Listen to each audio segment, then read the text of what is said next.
Here we are, the Together We Rise podcast. We got a special guest, Shaina Say it. Renee Mangalit. Almost, dude. That was close. That was close. Almost. It was a great attempt. Correct him, Yeah. please. Correct me. It's Manlangit. Manlangit. Okay, there you go. There Manlangit. you go. There it goes. See, Go. you know, I tried my hardest. You did good. Valiant effort. Yes. But we're excited to have you here, publicist, event producer, and owner and founder of the town or industry's finest. So that's a big deal. Yeah, thank you for having me. It means a lot. That's huge. I mean, you are a businesswoman, a business woman. Not a tried it. businesswoman. He tried it. That was He close. tried it. That was He close. tried You it. know, when Again. you're a business It was good. man. It I was- was again, trying it was to, all I was right. trying It was to, all you know, right. All right. I was trying to be Okay. appropriate. Damn. All I was right. trying to be appropriate. So, Okay. He tried it. But welcome. Thank you. It's a Thank pleasure to you. have you. It's a Thank pleasure. you for coming on. Yeah. So, how did your, past bring you to what you're doing today? I want to tap into all of that, but Well, first of all, before you go there, are you native to this area? You're obviously from the Bay Area, but from East County East originally, County. like Oh, East Antioch, Bay? like East Bay. Like, She's a did East you Bay grow up Yeah, in I'm an East Bay girl. Like so where? I grew up in Antioch. Antioch? Yep. So in the real estate industry, we call it East Oh, County no. because it's like East Contra Costa She said, County. "Oh no." I know real estate. I'm learning all this Well, stuff. I mean, like, I don't think know. it's like East Contra Costa County is where Yeah. you get the East County thing from, and Mm-hmm. I feel maybe depending on how old you are, you either use East County or I only use it because I'm in the real estate industry. I don't think anyone uses that, like the Mount you use Dab it when you region. when it's like Pop Warner football. Okay. That's about it. That's the only Okay. reason why I Okay. know that. Okay. Well, Okay. so East Bay, but East County, Antioch. Antioch. Okay, you don't obviously live there. How often do you come back to Antioch? I come back at least once or twice a month, and it's Okay. either because of work or friends and family. I get homesick. Sure. So I live right now in West Hollywood. Okay, big difference in Antioch. I used to live there. Is that a county? Like, if you guys need to tell me anything No. about that No. area? West- You can- I don't know too much about West Okay, Hollywood. so West Hollywood, and how long have you been in West Hollywood? How'd you get to West Hollywood? Well, I lived in SoCal since I graduated Cal State Fullerton. So that was like 2019. And then from 2019, I went from like Buena Park, then to Koreatown, and then to West Hollywood. Got it. So I've been like around OC and then finally made my way to LA because it's just closer for work. Got it. Right. Way more opportunity, I'm assuming, when we get into kind of what you do, right? That's Yeah. probably a good place to be, I would imagine, for PR. Yeah, for PR, like in SF, it's more tech. Yeah. So for me, I like entertainment PR. So that's why I'm in LA because that's the hub of everything. Got Of it. course. Got it. Okay. So from Antioch, Antioch, dude. The Yak. The You went to- yacht, where'd you the go? yacht, yes, that's 9 what- Deuce 5. You know, there's some 925. famous people that came out of there. There's a lot. Right? Were you Deer Valley or Antioch High? No, I'm Antioch High. Antioch Ooh, High. she's You like, guys hey, call you're like like here real. P World? So I grew up in, but I learned that from my Yes, best that friend. is. Well, I grew up Okay. in Brentwood and Oakley pretty much. So like I'm like native to the East County. East County, right? yeah. So when you say Antioch, I feel like it resonates a little bit, right? Yeah. You know, you're out there doing your thing. Like not a lot of people like in the East Contra Costa County really get out too much. And I'm sure you have a lot of people that you grew up with that never really left East County. East County. East County, They no. probably didn't. I actually That's had okay, this but- conversation, though, with my best friend in the car. I was like, do you know anybody in your class of 2012 that is out of state or out of city, like doing something other than, staying inside? Sure. Because, Yeah. not a lot of people come or leave their area. Yeah. And the reason why I did was, for school, more opportunities, and just to be out there. Because when you move, or like if you don't move, you don't get to experience different cultures, meet different people. You open your mindset more, and it's just way different. I just Right, needed the right. space. That's awesome. Yeah. So went to the yacht. From the yacht, went to Antioch High, and then you went straight to Cal State Fullerton, or how did that work? Oh, no. I did community college. Okay. I did the save money route, and I bought time to figure out what I do, because out of high school, I was like, what do? I don't know. And you can relate, I'm sure. Yeah. Was it the Asian parents? They're like, okay, go into nursing, you'll be successful, or you have to go be a doctor. Or Like, a lawyer. I didn't want to do that. Yeah, dentist, something. Yes, but then after high school, I was just like, you know what? Maybe I'll try it out. I went to a trade school down the street in Antioch, and it was to be an MA. Okay. An MA, you take the blood pressure. Right. You know how to do. That's like, your entry level, get into the medical field. Yeah, so I did that and got a job actually at the Giants ballpark. Oh, wow. So I was their MA over there. Got it. And then at like a hospital in SF. And then I was like, not for me. Like, I give it to everybody who does the MA job or is in the medical field, but it just wasn't for me. It was just every day. Coming in, how's your pain today? Sure. 0 to 10. I'm always smiling. I don't know. Like, I have to comfort that person, and that's just not my personality. Sure. Like, so what I did was I went back to LMC, DVC, and then just did communications because it was the most versatile like degree that can go into any occupation. And then from there, I was like, okay, I want to go get my bachelor's. My parents never got their bachelor's. They did the same route. They actually went to high school, they went to trade school, graduated, and then went into their job. So I was like, okay, let me do bachelor's. And I also get to leave Antioch if I do, because the parents are like, hey, if you leave the house, that's the one thing. You get your bachelor's, we'll let you go. So I went, and then that's it. I just Are never both your back. parents I Filipino? never came back. Yeah. Both your parents. So traditionally, like that way, you are very like Filipino household. Very, Like, yeah. Well, You have to. yeah, if you're not accomplish in something, quote unquote. medical field, Yeah. you're seen to be unsuccessful, or say if you're an entrepreneur, right? And from a Filipino or Asian household, they're like constantly worrying, like, okay, how is your money? Like, how is your benefits looking like? And that was one of the struggles that I've had to go through with my parents, and kind of walk them, like right when I told them, actually, the beginning of this year, I finally told them, I was like, hey, I have my own company and I have clients. This is what I do in LA. They were like, wait, so what's your money looking like? Is it stable? Do you have benefits? So that's where my upbringing is. Nice. Well, that's the perfect, scenario for someone, being young in the industry in LA. I was out there doing the same exact thing that you were doing for the same exact reason, to meet people, network, and I was in the music industry. So I was. Do you rap? I do. Okay. Don't want to say did. I I do. do. Yeah, right. Okay. More so did, but yes, I do. Rap, sing, songwrite, and I was tour managing a bunch of different artists, and in the studio, and a lot of the people from the Bay, Shout out.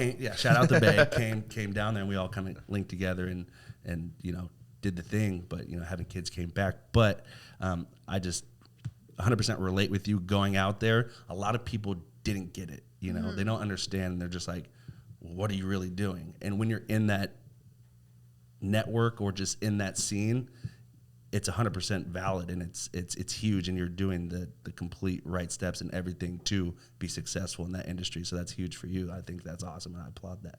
Thanks. It's hard when you have like the people that have probably supported you in everything you do for your entire life up until this point where you say, hey, I'm going to do the thing I want to go do. Right. They go like, wait a minute, we didn't either raise you or you weren't brought up that way. Because I didn't really go through, like my dad passed when I was 22, so I'm like still finding my way. So that was like my Filipino influence or my Asian influence, I guess. And for the most part, my mom was like this free spirit hippie. And she's like, oh, fine, you'll find your way. Yeah. Like, wind blows, you go that way. Like, it's so Yeah. much You'll be easier, all right. right? Yeah. Path of least resistance kind of mindset. But my mom and my dad, they had a really good way of bringing me up. So I had a good balance. But my dad's side, like my aunt, my dad's oldest sister, still to this day is like, how much money do you have? Like, same thing. Like, are you saving your money? Are you doing this? Or how's your business doing? Like, why are you still doing that? I don't understand. Like, what kind of car do you drive? Like, all of those questions. And it's like, it's very real in the household. And it puts a lot of pressure on you. So I can only imagine when you go, I'm going to follow this creative dream. Because what we're doing is like real estate, right? Business development, all those things. But when you go creative, like, I'm going to go follow my passion. Like, that's my parents. Yeah, I would say like my dad probably would have been like, no. He was like a Berkeley grad. Yeah. You're going to go to school. kind of thing. Same thing. If I became a real estate agent, my parents would be more accepting, or my family, Really? Yeah. versus the creative field. And I have clients that are in the creative field too, and they come with like the same feedback from their parents because they're Right. also API. Right. So for mine too, it's hard to explain what I do. They still don't understand. They'll be like, "Oh my God, you're on the same carpet as, I don't know, Brad Pitt or Right. Jason Momoa." Right. And I'm like, "Yeah." And they'll be like, "Oh, did you take a picture?" like, "No." And then Like- I'd be like, "No, I'm working it." They're like, "Okay, what do you do?" And then I have to actually like walk them through Yeah. and show them photos. And they'll be like, "Oh, okay, that's cool. But how much money are you like? Are Yeah. you still good?" And That's I'm the like, "Yeah." justification, right? Right. Do you have Which is fair. other siblings that are older or younger, or are you only child? I am an only child, Okay, and so I you're think like the pride that and joy. has something to do with it too. I've learned so much from being an only child, like being with my friends and family, about like supporting each other, being more patient and loving. It's very different. Yeah. I can see that. I grew up an only child for like a couple years, like 12 years, and then you kind of get a cool little vibe until you get the second one comes and you're like, "Oh, I'm not." Like, you and Karina are pretty close. Yeah, We're I was pretty that close. second one where it's like the attention's now and then. You're the baby. Oh, dang. So you went to Fullerton, got your bachelor's degree In Yes. communications. in Yes. communications, and what happened after that?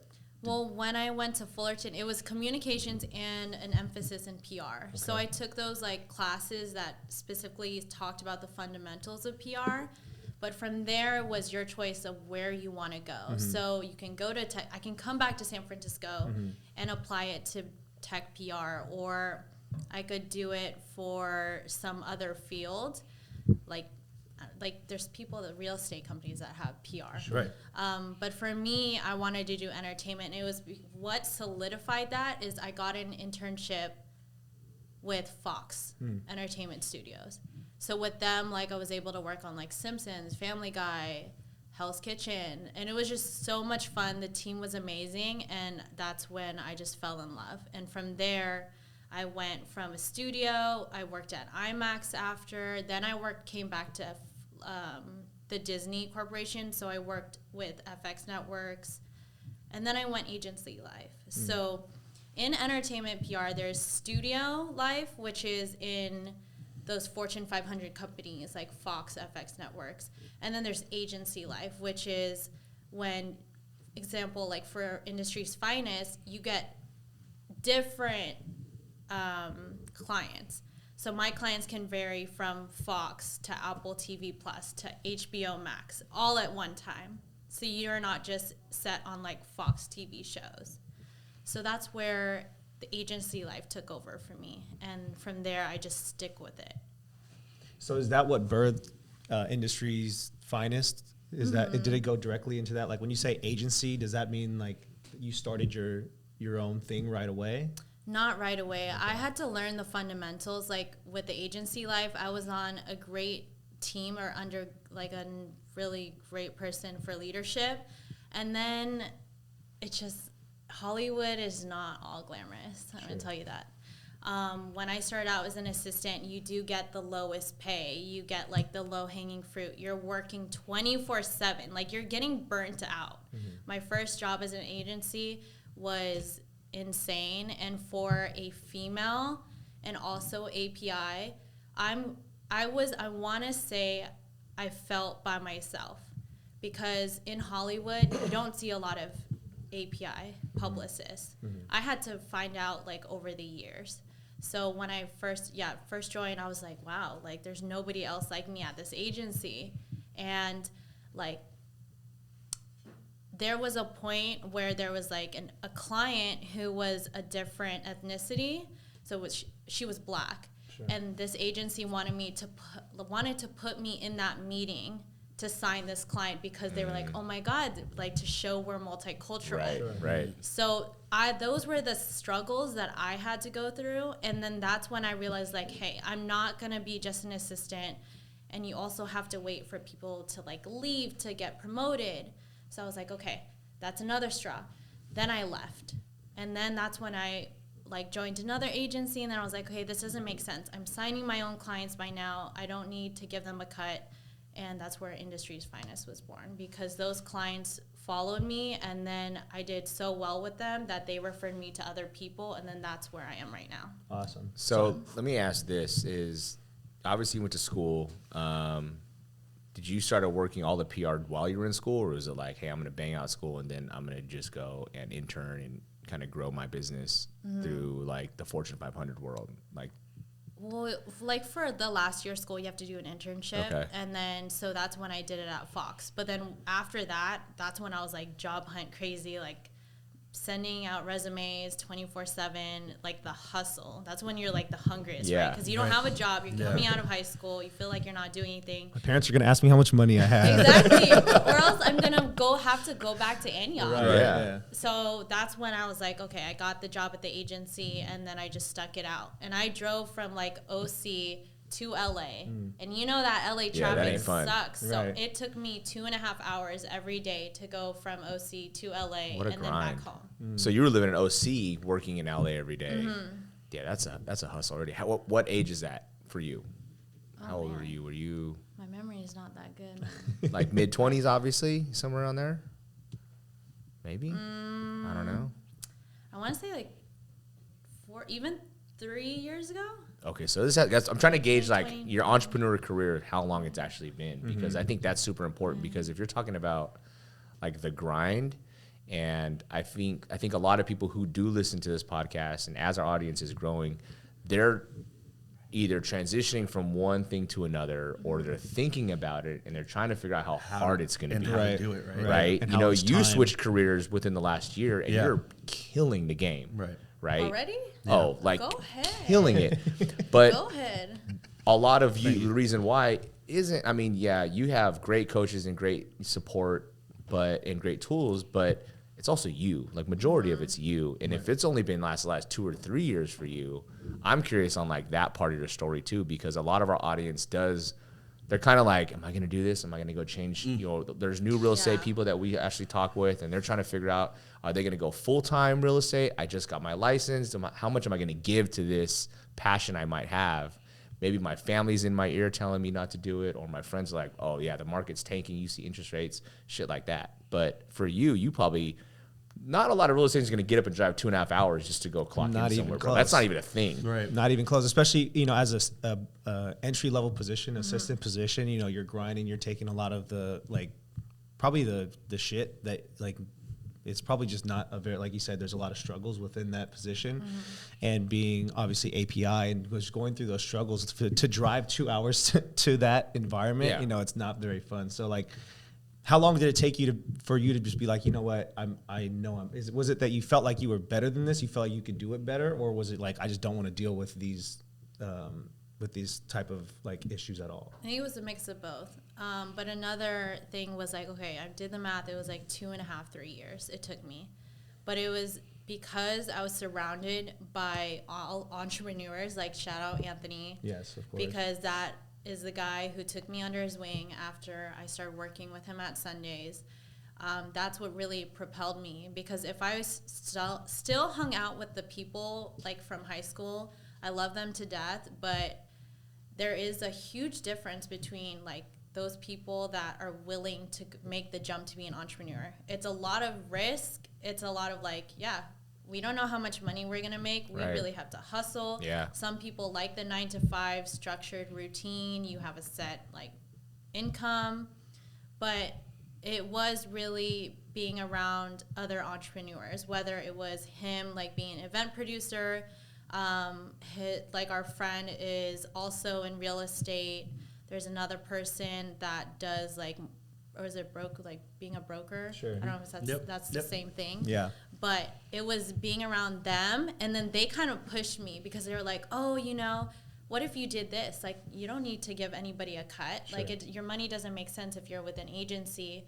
And then being around that environment, I was like, all right, I'm just going to make the jump.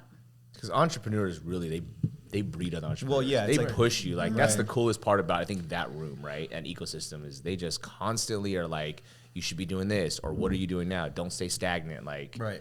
I Well, it's love like that. coming from where you came from, the yuck, right? Everybody out here. Well, it's something that I fought with, or it was like a perception that was kind of on me as well.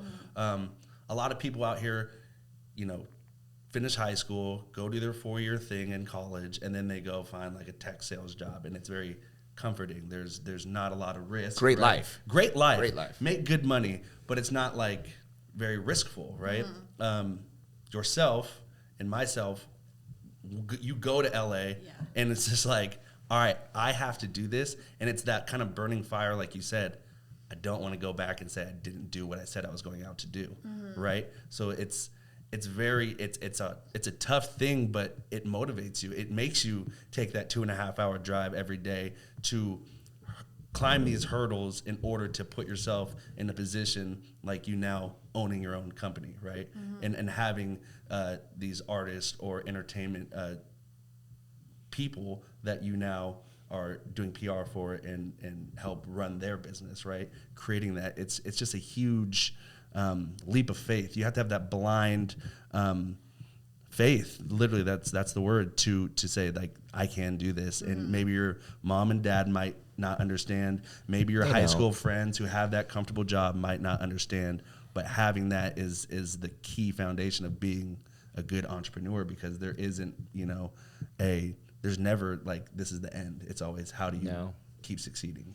There's not. And, you know, other entrepreneurs, they see the potential in people. And that's pretty much, as an entrepreneur, that's kind of like all you see when you're around, like when you see other people that like, you see a lot of potential in other people. And when they show the potential, you're like, okay, this is what you should do here, here, and here. Let me try to help you put some of the pieces together so that you could put it, you know, so you can move forward. We were talking about this on the last podcast, like, you know, you put yourself around people that are going to push you. You put yourself around people that are doing stuff that is, you know, industry changing, and, you know, just different entrepreneurs and stuff like that. So they'll push you. And it sounds like that's kind of what you experienced, being around entrepreneurs kind of push you to say, hey, you know what, I want to do my own thing. Exactly. Just seeing, I guess, also the flexibility. Like, there's the stuff about being an entrepreneur, right? It's like, oh, you get to make your own schedule, but really, you're working more hours than a 9 to 5. Right. Like, 100%. you have to understand that as well. But then there's also the great things of like, hey, I can make so much more money versus a 9 to 5, but then maybe some days I won't. Well, there's the, like, when you have that corporate job and you're under a, you know, Corporate structure, there's usually a ceiling, you know. Being entrepreneurs, there isn't a ceiling. Like, it's how much you put in is what you're going to get out, right? So let me ask you this, like, how long have you had Industry's Finest? Like, what's a year, 2 years? Not Less even? than a year. Less than a year. To make it actually official was actually, I want to say, in July. Got it. But I have been operating it on the side Just kind of for a while. gathering clients, building the brand, you know, and then going that way. Some people I know that do watch and like are interested in how entrepreneurs kind of go from like, I have this thought, right? I have this idea and I'm good at it, or people recognize my talent. It can be whatever industry. In this case, it's PR. You've seen the corporate side, you've seen the agency side, you've seen the, you know, obviously the opportunity. Where did you go to like find your way? You know, even like small things like, hey, get my website up, like my social media up. Like, how did you grow into that? Did you have someone that was like, I'm going to mentor you? Or were you like, no, I'm going to go figure this out myself? Because I feel like there's always that struggle for people that start out. Well, starting out, it took a while. I was just like I said, I have to hit those like barriers of, okay, am I going to do this? Like, am I going to be okay with my income? Like, do I have money saved? So if, God forbid, like, I don't have a client starting out, then I'm okay. I can still pay my bills. Yeah.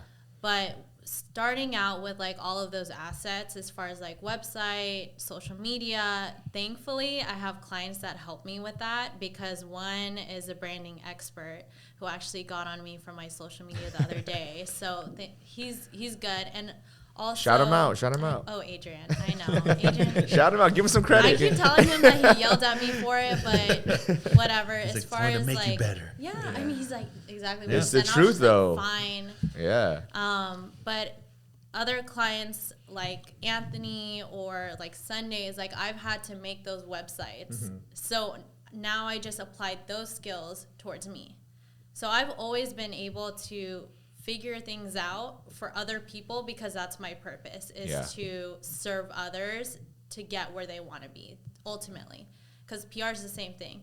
All my talent clients, they have a certain goal. I want to get them as much exposure in the media as I can, and have like a favorable image, and get their brand awareness out there.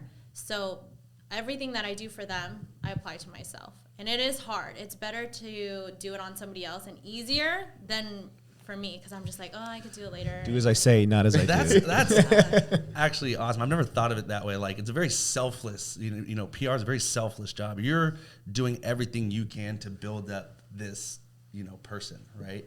Because they're the one that's usually in the spotlight or doing they're usually the interviews, creative. the creative, the person that you're trying to build up. And you're in the background doing the hard work. Not saying that their work isn't hard either, but like you're doing a lot of this hard work, and it's just like selfless because a lot of like people behind the scenes don't get noticed, You're right? not gonna get recognized. You're not getting recognized for it, and just to like have that understanding, but knowing like when they accomplish something that you were part of that, and having that like, okay, like I did that, you know. I mean, she said it earlier, right? If you're on the same red carpet as someone that your parents are like, oh, you with so and so, and you're like, yeah, but I'm working, Right? Like, and they're like, oh, did you take a picture? You're like, no, I'm actually working. Like, this is what I do.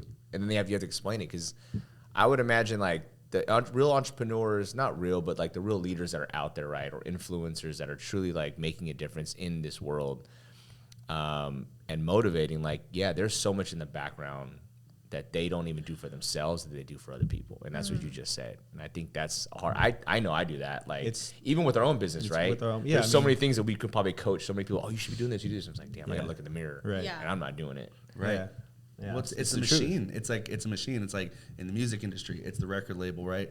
You could be a great talent and a great artist, but if you don't have some sort of team or machine behind you working to take you to that next level, you could be the most talented, but if you don't have kind of the money to put behind you to brand and market yourself, you don't have people looking at your Instagram or, you know, your social platforms and saying, hey, this is the strategy we need to do. You never really get past that, you know, local level. Like you can do in the Bay Area. It's awesome because a lot of local artists can have a long career, but you know, there's people like E40 are the ones that like took it to that next level by having a huge team behind them to start. Team is everything. Off, you know, team is everything. Yeah, it's usually a creative, then an executor. At least two people. Two people. It has to be. Yeah, To be because Are you? Which one are you I'm an necessarily? executor. You're an executor. I Okay. hate being creative. So who's your creative side? All your clients that help you with your business? Yeah. Okay. So all my clients, like I have Anthony, who's an event producer and entrepreneur. I have Adrian, who is an amazing director and photographer. I have like Cool Mac, who's a sports photographer. Okay. Have Amart, who is the founder of Who Cares, who's killing it right now. Right. Just had Complex Con, had a collab with Dre's just come out. So those type of people, and I've been grateful enough to work with my friends. I saw this meme the other day, which I was just like, I don't agree with it, because it was saying like, oh, you can't work with friends. But for me, I've been grateful enough to work with friends and use my skills to bring them to their vision or to their goal.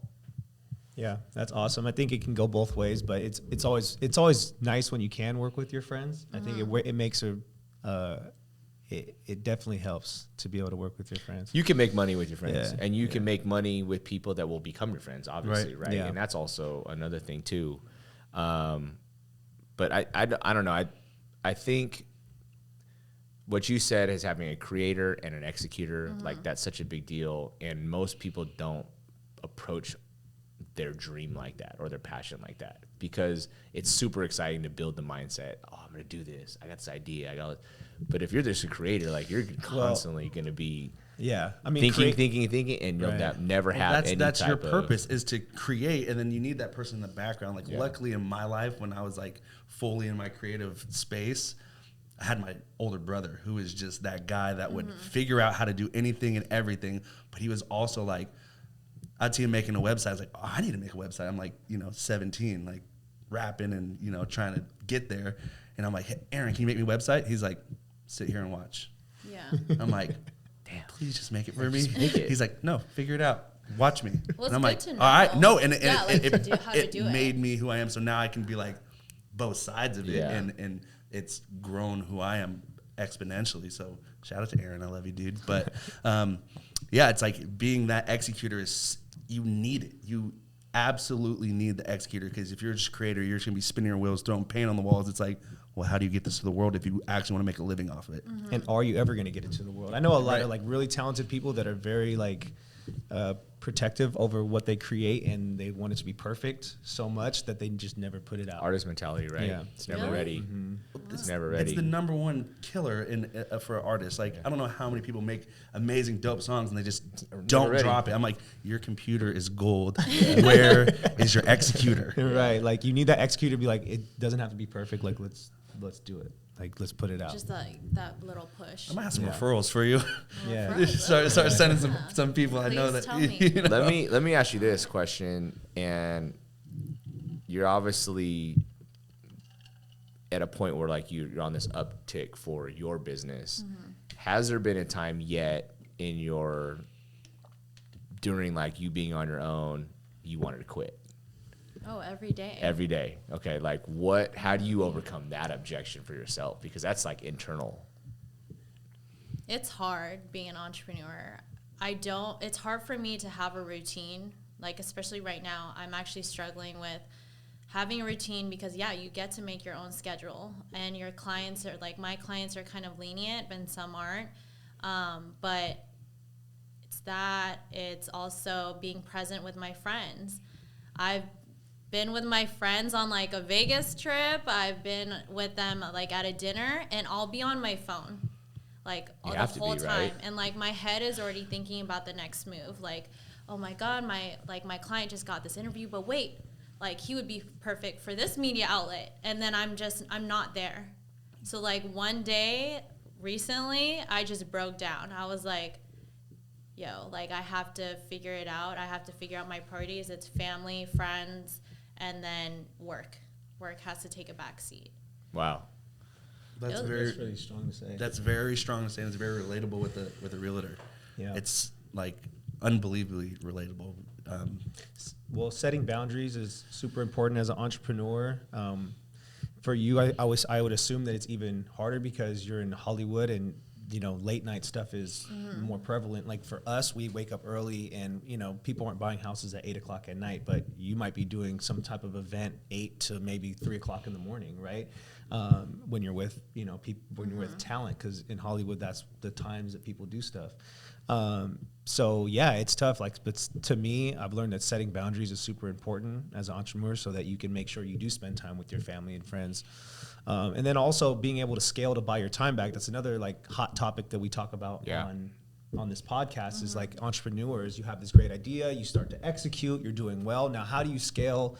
How do you get people under you to be able to buy your time back? Is that something that you've considered recently at all to be able to scale? And I'm learning as I go right now. Yeah. Like you said, Hollywood is no joke. Like if you make it to Hollywood and survive, like more power to you, because like, I don't know if you run into this in your world, but all your stuff is you're catering to your client. So if your client wants this document filled out by 9 p.m. or 8 a.m., you get woken up at like 7, you have to do it. There's no like ifs, ands, or can I have an extension, unless your client's lenient like that. But when it comes to usually a major entertainment studio, like if I represented a TV show or film, like for example, Fox, Netflix, or Apple TV Plus, those streaming platforms are very, very strict. And I don't know, maybe it's that mentality of like, okay, they asked me, I got to get it done. I can't ask for an extension. But that's where I'm always like, maybe it's a good and bad thing. Like, okay, this is why my clients hire me, is because I get things done. But then the bad thing is like I'm sacrificing my personal life for it. And how long can you do it for, right? Yeah. That's every entrepreneur's journey, well, not every, but most entrepreneurs' journey is like, okay, I'm going to be available and that I'm going to give great service. This is the why you can 100%. trust me to represent you, or especially like early real estate agents, like, hey, I got time. I'm willing to go above and beyond for you until you start to get really busy. Okay, now my time, I have to look at my time and what's important. So how do I do that? How do I buy some of my time back? How do I scale and have someone else maybe do those early calls and filling out those things? It's a journey for every entrepreneur. That's the early stages, right? So when you're becoming an entrepreneur and you're making this group, right, like very known, just like the the ones on LA or is it on Netflix, the reality TV series for those groups, the reality, or was it Selling Sunset? Yeah. Yeah. So for those, it's like, okay, to get there or even not even get to that status, it's you have to grind all the time, like be available to your client or else you might lose out on that sale. Right. And then when you do get there, then you have time to actually hire an assistant or hire like somebody lower that can handle those calls. But then you have also the issue of the client usually wants to go to you because they want you to be there. Exactly. They want your face, they want your personality. So when you do find that person that comes under you, then you better cherish that person. Oh, because it's 100%. so hard to I love that come you by. said that because I think that to me right now, especially where a lot of like the job market is right now, is, quiet quitting is like a thing, right? You know what I mean? And I don't know if it's because people don't feel cherished or people don't feel appreciated Or bought in. Whatever it is, maybe the culture or the environment isn't there. Like, who knows? But it's obviously a trending topic. It's big for the job market and it's playing into this whole entire economy, right? But it is how do I make sure maybe I can't pay them more, but maybe I can do things that create a better culture and environment for them to work in, that they know that there is something that we're growing together, right? And I think that's really big. And that's probably what got a lot of us off the couch to become an entrepreneur, right? Because maybe we saw it in someone else or someone saw it in us. Right. And I think that's something at least I know we want to breed here in our ecosystem, because scaling is what everyone probably wants eventually. You can't just be a one-man show because then you're owning a job. You're just owning a job. That's all it is. I'm in that transition phase. Like you said, like I've done well for myself this year. Yeah. I've killed it. And it's coming to that point. I have 2 kids, right? I have a fiance. How do I give them all the time that they deserve and need? But also how do I have that, first, hungry realtor Blaine, where I am answering the phone calls, I'm sending, offers over at 12 o'clock at night and balancing that time. And it's like, I do need to find somebody that is an assistant or, be my right hand. But also it's exactly what you said. How do I choose that person that represents me as well? Because the client is going to want to work with me. Right? They're working with me to work with me. Exactly. And if I send somebody else out there to go show the house or to, look around and give advice on what could we, pawn me off. Pawn me off. What kind of offer strategy? Like I feel 1,000% confident in myself going and do that. How could I find that person that is looking to get in the industry and grow and learn from me, but also speaks and goes about their day and has the same tenacity that I do? To give them that trust, it's like letting go of the reins. Who were you ever that person for someone? No, but like where you were not necessarily on the others, but as like a supporting role, for instance, like who was your like biggest mentor? Anthony. Was it Anthony? Yeah, okay. That was my guy. We just became family too. So we worked together and I was his right hand for anything, the nightclub stuff, any other business. And then we became family. And through that, he walked me through like the entrepreneurship. And I saw the beauty of having entrepreneur friends too is you see their struggles of what they go through. And that's kind of like the teaching moment for you to be like, oh, okay, if I come, I have to avoid that. So that's where like he tells me all the time, like when it comes to having a mentor or like a mentee, that usually the mentee surpasses the mentor because they learn all the struggles that the mentor went through, and then they just get better, like the better version. 100%. We just got some I'd say some pretty serious business coaching, like within our team, like our leadership team. I want to join. Yeah, and it's gonna be sick. Like I'm super pumped, but I know we've been craving it, and it's gotten to a place where you build something that it's not so big, but it's kind of getting a little wild because you have so many moving parts, and you need someone that can kind of be that mentor. But what you just said is how I see the coaching is going to be for us is it's not like they're going to give you every answer, but they're going to help you find that answer faster. And I think that's always what we crave when we're wanting to take the next step, because we're all impatient. Like entrepreneurs are impatient as hell. Like we just want the thing to get it done. Oh, man. You want a website at 17 Same. years old? Yeah. Can you just fucking do it for me, bro? No, sit down here and look My at life it. would be so much easier if you just did it. Just do it for me, right? Yeah. And there's the creators, like you said, and the executors. And usually the executors are like, just tell me what I need to do and I'll just make it happen for you. But this coaching, I would say the coaching that we're probably going to get is really like the network we're going to buy into, but also those people already went through the problems and they can answer the question. What do you say? Like we had like one question yesterday on our call. Right. He's like, I got like 30 different answers for you right now that you can actually look through. Let's just hone in and find the actual one that you guys want to go and do. And to me, we've never had that access. At least I haven't had that access as an entrepreneur. Right. Yeah, I mean man, it's hard, and there's a hard part of that too, right? Because if you have 30 answers, it's like, yeah, take the time to find the right answer. But like you said, not having to reinvent the wheel, not having to try, like it just takes a long time. Even if you have a lot of bright minds in the room, sitting down and trying to like solve a problem can be super. Damn, dude. Can be super tough when you can just go and talk to someone about it. You know what I mean? Yeah. And they help you find the answer faster. Yeah. So No, not a lot of people.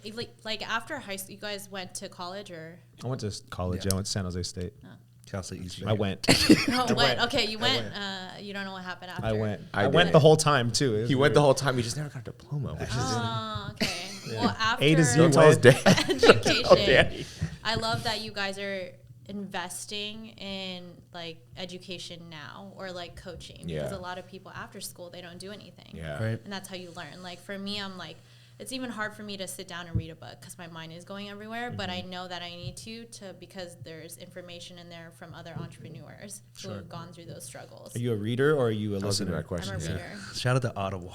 Audible is the Oh, one. I don't like Audible. So, like, would Fall you asleep. say, We running like yeah, like, 'cause, I mean, most people are like, read this book, read this book, read this book. And you're like, dude, I got like 20 books I need to read right Yeah. now. And Like, you gotta do it. You gotta read it or listen to it multiple times because you'll find something that applies to your life at that moment, and then when you read it again, when you've grown, you'll find something Totally else. different, Yeah, right? totally different. Pick up something totally different. okay. Are you reading any books right now? Second time, Think and Grow Rich. I think Second Rich- time. Yeah, second second time. time. See? by Think and Nicole. Grow Rich. So Nice. what would you say is your experience with the first time and now the second time? Well, before when I read it, it was before being an entrepreneur. I think it was like just starting out. I was working at an agency still, like not my own agency. And then now I'm trying to apply it, like all of the action items in there. So it is different. Like I actually listen to more podcasts. I know it's the same, Audible. Similar. Like No, you're, it's the same. you're I mean, listening yeah. to it. Yeah. Yeah. But I listen to a lot of podcasts like Jay Shetty, Impact Theory, Tony Robbins, stuff like that. Nice. Together we rise. Yeah, obviously. Sorry, guys. Number one on the list. All right, Bookmark all right. it. Yeah, that's dope. I think it's super important. And yeah, I mean, at some point, there's a lot of free information out there on YouTube, podcasts, books. And we've, definitely experienced that and like dove into that. But there's some point where just like, you know what, we got to pay for someone that's a heavier hitter. 'Cause Yeah, whether the hack is you got to find a mentor, right? Yeah. And you don't have to have just one. You can have, a few of them. But the hack is you have to find a mentor. Right. You have to have the support. You have to have the team. I think that's always going to be the common thing when we sit down with other people that are having the same struggles. When you said that you broke down and cried the other day, like Yeah. I wouldn't have. Most people probably wouldn't look at your Instagram page or look at no. you and they would be like, oh, she's not tripping. She's killing the game. Yeah. No, I get it a lot. A lot of people like just that watch my social media, they're like, "Oh, it looks like you had so much fun at the red carpet." And I'm like, "No." I'm like, right before that red carpet, Yeah. I cried my eyes out because Damn. I was just stressed. Like I don't know if it's Hollywood, but the pressure of getting things done on time and just keeping it up, because like in a day, I could wake up at 6 a.m. and have emails from international or whatever, and they'll be like, oh, I want assets by this time, and then I need research done by this time, and then I'll be like, oh, I have to bring my client to an event. And when you bring a client to an event, you have to like stay there the whole time and make sure they're good. And then I have to go to a red carpet event to do like make sure all the press shows up. So all of that type of stuff is just a lot. Especially when you have to be there too, right? Like Oh when you yeah, have to be being physically present. I'm like, yeah. Game face. yeah, so when I'm done with all this PR stuff, a lot of people are like, oh, do you want to come out? No, I want to stay at home and just sit there, no TV, no music, and just like be in silence. So not to get too personal, but how do you recharge then? How do you come out of like that dark moment, like right before the red carpet, maybe you are crying, or how when you're done with all your events and work, like how do you recharge as an entrepreneur? Well, after I cry my eyes out, and I talk to my friends, like I talk to Alex, shout out Alex, for listening to me cry all the time. And my boyfriend, Mario, shout out to him. Shout out Mario. What's up, Mario? How you doing? And then my mentors, like Anthony. So they understand the struggle and they kind of guide me through it and just hear me out. And then once I'm done with that, like I go to sleep. Next day, I'm like, okay, I'm going to go on a hike. That's my thing. Got it. I go on a Okay. hike. That's all my energy. It's a lot of like anger, stress. It just comes out. And then I'm like, all right, ready to conquer the day. Let's do it. So fitness, working out, that's a big outlet. Yes. Got it. It's just hard to schedule in with my stuff going on. I hear you. Who's the big brother, like tough love person, mentor? Do you have one? Or is everyone like, who's that person for you that's just like gets together? Or is it like all love? Or is it all? It's not all love. They set me straight. The other day, Alex like set me straight. Mario did. Anthony did. They just look at me and they're like, okay, Shaina, well, I hear you out, but, and then that's where I come back into thing. And like another thing is my parents, they know when something's wrong. So even on FaceTime when I'm in LA, they'll be like, Shaina, are you okay? And then that's when the big. waterworks come out. That's big, right? Because they'll know, and I'm not trying to like not tell them because I don't want them to worry. Right. My mom's the same way. Even as old as I am, like my mom will be like, okay. Yeah. So we'll sit there and it'll take me a minute to like just word vomit everything. Well, yeah, she's No. tapped into. She's tapped in, Yeah. dude. Word vomit, Yeah, for dude, sure. it's all- And then just, Sucks. But you feel so much better Yeah, afterwards. that's it. A lot of like, do you guys cry? Whoa, dude. Whoa. I did watch this No, Netflix. So I'm have just you saying. seen, so I've been telling everybody to watch this Netflix show. Like what is it? From Scratch. Did you watch that? Oh, with Zoe Saldana? Yo, I almost got me, dude. It I almost heard got it me. was good. Yo, it almost got me. I'm not gonna blow it, but Yeah. you should watch it, dude. But the only reason and I Ariel. ask it is because men are supposed to be so masculine and built as guys that don't cry. But I know there's times where like even my mentors who are guys like have bad days, and that's what maybe you guys might not cry and you guys handle it a different way. But I want to know how you guys handle it. That's a great question. I would say that we're kind of built. I'm like thinking about my Yeah. trials and tribulations right now. I don't cry like on a typical I'm about to basis. cry right now. Yeah, I don't cry like typically like while I'm going through stuff. Like, I think at least I've been kind of built to just like kind of go through it. But I'm in therapy, so she gets the best out of me. So yeah, That's another thing too. Yeah. Therapy is Yeah. amazing. Yeah. Like a lot of people thought as therapy as someone like if you have issues or like Complete opposite. yeah. yeah. Complete No, I opposite. mean it's more so I think for someone to understand what you're going through, like emotionally, because there's so many different ways that you can tackle things emotionally, and everyone has different ways. Some people cry, some people take it on the chin and don't cry. They're both valid. And what's important about therapy is having somebody to understand like why you do that, and to understand like the reasons why you go through that, so that you feel like heard from somebody else. So It's a big deal. Seeing validation, all that stuff is really big. yeah, I'm like a compartmentalizer, yeah, 100%. yeah. So you So like, hold it in and then one day it just yeah, like probably like more like the stuffer mentality. Like I'm a little aspy, so I have those things that go on in my head where I'm like kind of like spectrum kid, but I definitely compartmentalize, but it all will come to a head, so I'm not going to break down and cry necessarily, but usually if I'm in my own head like that, or I'm feeling some type of way, like isolation is like what usually helps for me. And I've always been like that since I was a kid. I have like 10-minute funerals sometimes where Do I'm just you? like, sometimes where I'm just like in a mood and I'm just like I go through like these 10 minute just down in the dumps. I don't like when you're bad mood. It's Actually like hurts 5 my- to 10 minutes. It's like hurts five. my heart, dude. No, it's like very rarely like 5 to 10 minutes from just let I get it. me be like feel bad. Like let me have a pity party for 10 minutes by myself, and then I'm back I at don't like it. that for I've you. 100% talked about this on the other podcast with Sheldon. I am the type of person like I'll never around people. I'll never That's let what it is. never let it be show like Yeah. never. But there'd be times a moment like I get in my car and I'll Oh yeah, you said that. let Remember loose. Like I'll let loose. Scream? I'll yell. I'll scream. I'll freak out. I'll pray. I'll just like go through an emotional roller coaster and then just like be like, all right, you're good. You're ready to All right, I'm good. But Yeah. like just get it out of my system, purge it. Like because I'm not perfect and life's not easy for anybody. So it's like feeling bad for myself. Like I always think there's probably somebody I know that's going through something worse. So I kind of like to put things in perspective. And it is what it is. Like it happened, so it sucks. Like, but also I'll say like I cry with happy stuff sometimes too. Like I'm Sure. one of A those happy people, crier, when yeah. I I'm a see, happy when crier. I think I'm more of a happy crier. I'm a happy crier. Like when I That's see right. something that That's like true. gets me in the heart, way I'm more like of a happy crier. Okay. I'm like sitting. I'm like You like look down for a second. yeah, You're I'm like like- you feel like the little like one tears little coming just like the one drop. Really? No, It's I'm a big As happy a crier, kid, yeah. as a kid, my friends and my family, I was like a one tier kid. Like one if I was mad Okay. or sad, it'd be one okay. tier. They're like, Oh, it's about Uh-oh. it's about to go They're down. like- Do you get red? Yeah, mad Like, and happy cry. I mean, feel like hot. yeah, like You're just hot, like Okay. palms are sweaty. I feel like my palms are sweating right now. I'm about to Eminem song. but I like, think mad and happy cry are Yeah. not sad cry, mad and happy cry. yeah. So you guys Yeah, cry? yeah. They cry. And cry. I cry I'm over not too Netflix. tough. Like to when I say see it. like one of my friends Right. like do something dope and like they're getting like a Oh, award you're or pumped something like or that. like that, like I'll start crying from my friend. What? Damn. Yeah.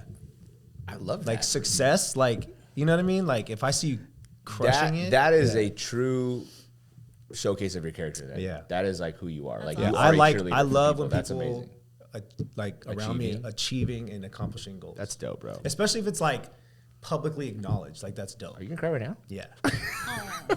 Publicly acknowledged though. Like You for might real. cry right now. No. Are you sure, dude? Yes. But I feel those feelings though because when I can tell get, you, the- I get super I can excited hear it like, in your when throat. people achieve things, like Yeah. especially publicly. Well, That's- that's like, yeah. Yeah. That's a good. That's a good trait to have, dude. Yeah. So, entrepreneur, struggles, mentors, obviously self-educating yourself. You're clearly like doing all the things that everyone says you have to do as an entrepreneur. Is there anything that you feel that you do that wasn't really taught to you, or maybe you're like, hey, I'm innovating myself in this way to become better, or is there anything like that that you could say that you could pass on to anyone that's listening that is in your shoes as either a brand new entrepreneur, maybe they opened up a salon, or maybe they opened up, their own service business, or they want to become a realtor or a loan officer or whatever, but they're just like, I know I can do this. What advice do you give someone like that? Well, I would just think if you want to be an entrepreneur, be all in. Because if you half-ass it, you're not going to go anywhere. And you have to understand, the struggles of you're going to work 24/7. You might have those breakdowns. You have to do like what your client wants and just execute everything. Like you can't just have ideas. There's a lot of people that say, oh my God, I have this. To me, they present it like, oh, I have this idea. I want to do this. And then I'm like, okay, let's do it. And then I'll be waiting because it's a partnership type of deal. And then nothing happens. So I'm like, all right, I'm going to just do it on my own. That's recently like what I did with my Kamayan lunch. How do they call it, a lunch? For my clients and friends and family. You out put that- here that and was you? stuff. Yeah. Yeah, that's right. So good. Put a Kamayan, And it was because I was waiting for brands to back me up on it, Got it. whether it's like financially or like sponsor it in some type of way. And then I was like, okay, brands don't want to do it. You guys don't want to help celebrate Filipino American History Month or like the wins of my clients. All right, cool, whatever. I'll do it on my own. Is it going to hurt me financially? Hell yes. But what better feeling is it to do something for the people who put me on? Yeah. So there's that, making sure that you have a great relationship and you love what you do. Right. Because if you don't love what you do, it's not going to work. It's not going to work at all. Preach. Facts. It's not going to work. So what's on the horizon for industry's finest? or Shaina? Can we say it? I don't want to jinx it. Okay, so don't we'll say that. don't jinx but, it. I'm just right now. I have an amazing client list. Let's say that, and just looking forward to what is next. Whether it's signing the next upcoming brand. Like I love working with brands and talent that's upcoming, not A-list. Mm-hmm. I love A-list and I can do it, but I would rather work with an upcoming because I want to be with them all the way. Sure. Until we get to them to be A-list. I was gonna say, so like, who's your perfect client? Like, who are you looking for right now? I mean, I know you just said like you like newer brands, but like, what kind of brands are you talking about? Is there like a perfect client for you? Like API is big right now, right? Oh yeah, you guys for are sure. really tapped in with that. So Yeah, well, right now it just so happens that all my clients are API. Okay. And everybody except one is Filipino, which is amazing because I haven't been in touch with like my Filipino side before. So to be able to find myself in this space and represent other Filipinos who are finding their way in this space is great. But ultimately, I represent like people of color because I can identify with the challenges, not just like API. We all go with the same challenges being in Hollywood. So whether it's brands coming up or talent. Brands and talent. Mm-hmm. So the people out there watching this, are you taking on clients? Yes. Taking on clients. Nice. Brands and But talent. not everybody. I'm going to say. we selective. A little bit of selective. But you That's have to fine. be, Yeah. right? That's gonna, it's got to be a good fit for you. You could Yeah. you fire your clients sometimes. Yeah, that shows success too when you're able, like at first when you're and you're new into being an entrepreneur, you start a business, you're kind of like any opportunity, but once you Yeah. start to grow and you're like really killing game, like you can be more selective and, No, and yeah. choose. And I've been lucky enough to really fast forward on that because let's say in August when I started it, I did have clients already, but then I was like, okay, I need more to get the income that I want to be, to get the exposure. And I was like, okay, I was cold emailing like upcoming actors in like film and TV, and also like artists and so forth. And then I just kept getting the no's and I was like, okay, that's fine. And then people started coming to me and I'm like, well, I'm actually good with my clients, and I've came across some people that are like, oh, I'd love a publicist, and they have a different perspective of what a publicist is, Sure. or they want me to get them a blue check, which is not what it's about. So I'm okay with saying no to a potential client if I know that it's just it's not going to be a good relationship. Sure. Got That's it. very Culture. smart. Gotta Yeah. fit it. Super smart. Is there any? I mean, you're mostly entertainment, right? Yeah. Like that's kind of where the big focus.